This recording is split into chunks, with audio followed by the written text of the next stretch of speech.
have a service call today for 2 air conditioners not working, 2 separate units. I had a look at the asset list, and I'm pretty sure they're both Mitsi high walls. Now, if you're thinking that you can't see an AC, that's because it is all the way in there. So I am very excited to jump into this one. Anyway, it's flashing inside. I'll throw the footage up, we'll jump on and we'll see what basically if the board's displaying a fault out here, because they're doing a meeting in there, so I could really only run in there to turn it on to then come back out here and do everything. So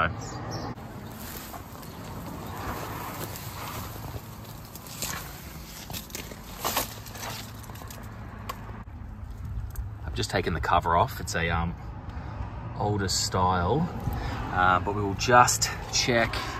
We've got incoming power, which we should because the indoor unit turned on, but it's always good to check. Okay, we have got incoming power. Now, I should still have a fluctuating voltage between these 2 terminals here. So we'll go volts DC.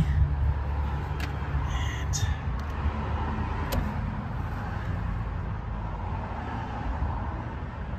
yeah, okay. I mean, it is fluctuating. I just gotta... Yeah, I mean, it's fluctuating. I expected to see it more than that. I'm pretty sure the range is like 12 to 24. But anyway, I'm going to pull the cover off and we'll see what's going on. You know, that's always a good sign. Yeah, you can see evidence of bugs all over it. This is not usually something I need to do in commercial. Oh.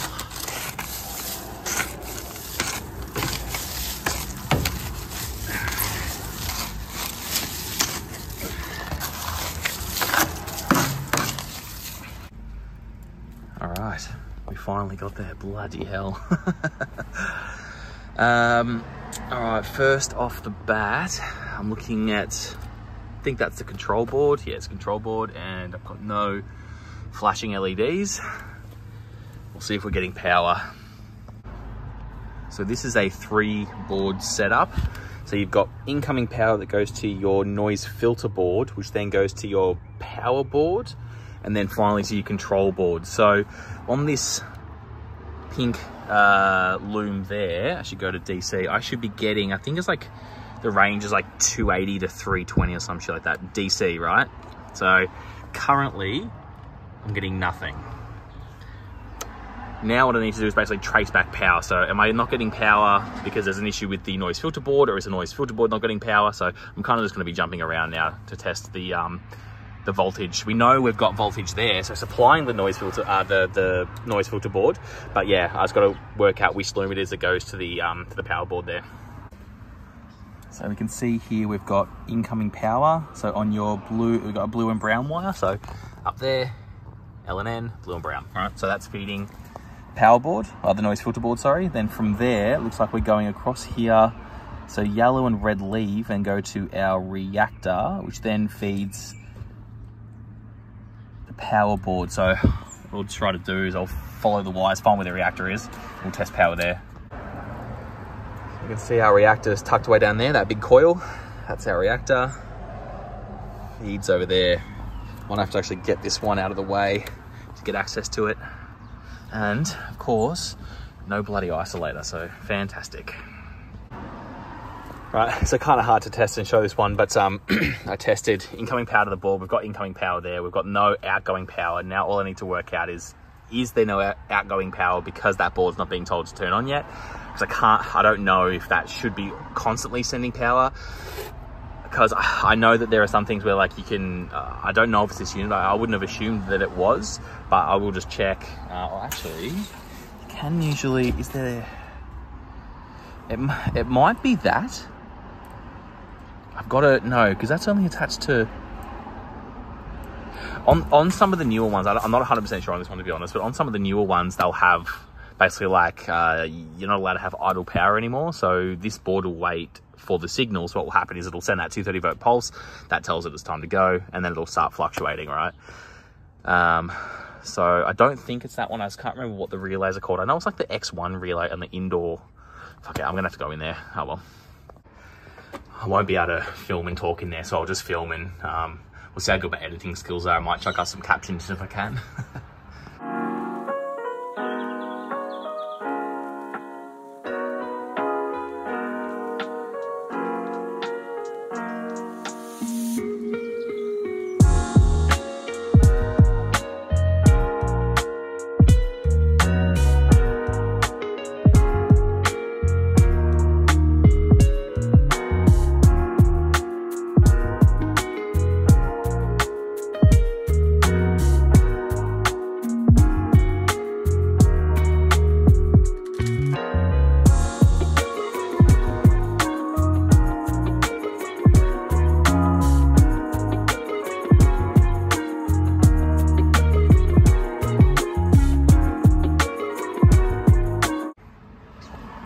Hopefully my editing made sense. Basically what I was trying to prove was where the voltage was coming from. Now, through disconnecting the red 3 wire, so the comms wire, I was able to show that I was getting no signal coming from this board, the control board, but I was getting a voltage getting sent from the indoor board. So that tells me the indoor board's okay.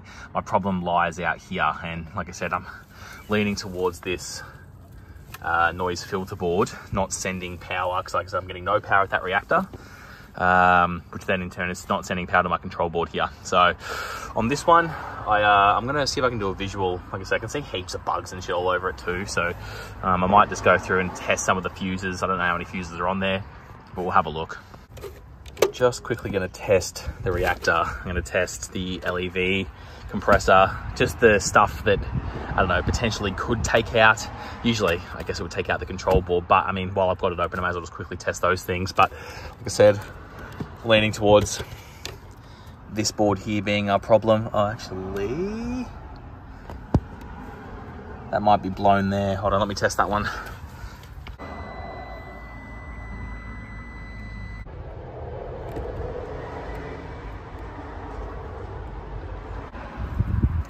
So F912, that one there is actually blown. So you can see it kind of comes in and it looks like it might SSR61, solenoid coil relay. Let's test that solenoid.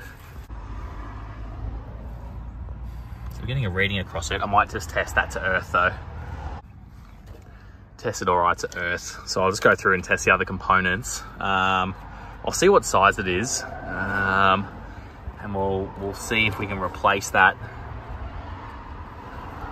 Yeah, we'll test the other components first. So tested between the windings of my fan. Was getting 15 ohms between each winding. That's great. Tested my solenoid coil. I was getting, so between red and orange 45, red and white 45, and then orange and white 90, and then same with brown and blue and brown and yellow, and then blue and yellow. So 45 and 90 ohms across those as well. We'll test the compressor, and then we might, if I have a fuse, I might replace it.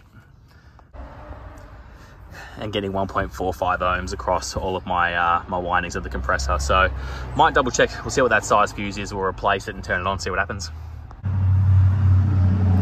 It's a 3.15 amp. I might actually have one of those in the car. Fuse is in place. All components connected back up. So we'll go turn the isolator on.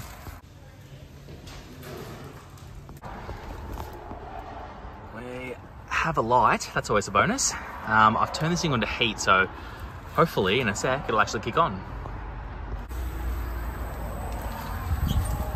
Fan's on. Compressor sounds like it's running. Let's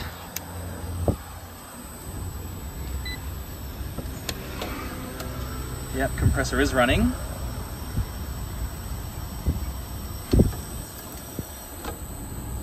Let's monitor.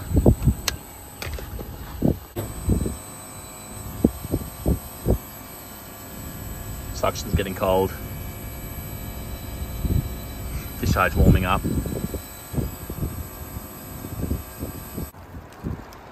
So I shut it down to put the cover back on, and now I'll just leave it in heating mode just to run for a bit while I go have a look at this other one. So look, I suspect what's happened here, that being on the noise filter board, it could have just been a power spike, to be honest, because all the components tested out fine, and now obviously our system is running. So we'll let this thing run, like I said, for the next hour, and we'll jump on and have a look at the other one.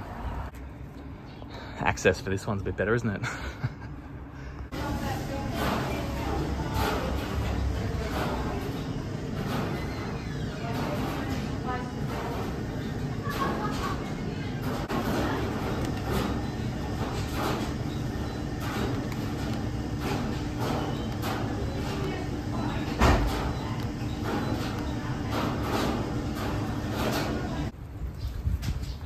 So, fans on, compressors just spinning round. What I was kind of showing on that controller was the fact that that indoor unit is hard up against that wall. The return air, or the room sensor, is basically sitting right there, and that fan was angled straight towards that wall. So what I'm hoping it was basically just recirculating the air just around that thermistor. But we will maybe even get some gauges attached to this thing and see what the pressures are doing. Just preliminary, but that suction line is nice and cold. We'll go see what our, we'll let this thing run for 5-10, and then we'll go see what our supply air temps are. I think that'll give us a lot of information.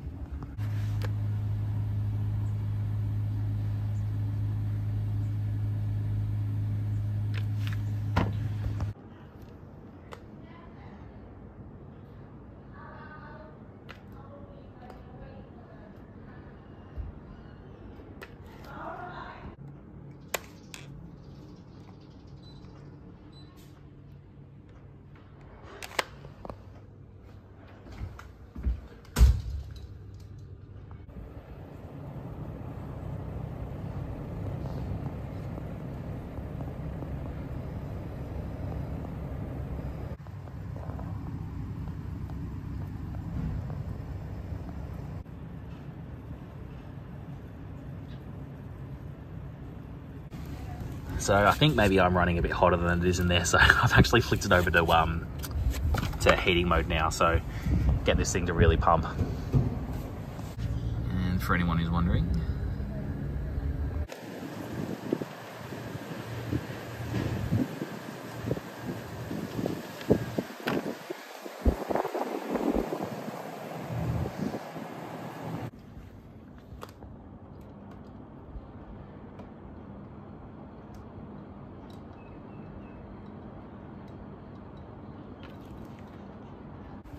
I've just flicked that off now. That was pumping out some nice air. I'm confident in saying that it was just the fact that the vanes were pointing towards the wall, recirculating that air, basically giving that thermistor a false reading. So pretty happy with that. I also went back and took the coil temp, or the supply air temps of that first unit. I'll put the footage up now, but that again is also working really nicely. It's been running for about an hour now, which is awesome. Yeah, I am confident that both of these units are running as they should. So I'm going to leave the video here. Thank you very much for watching.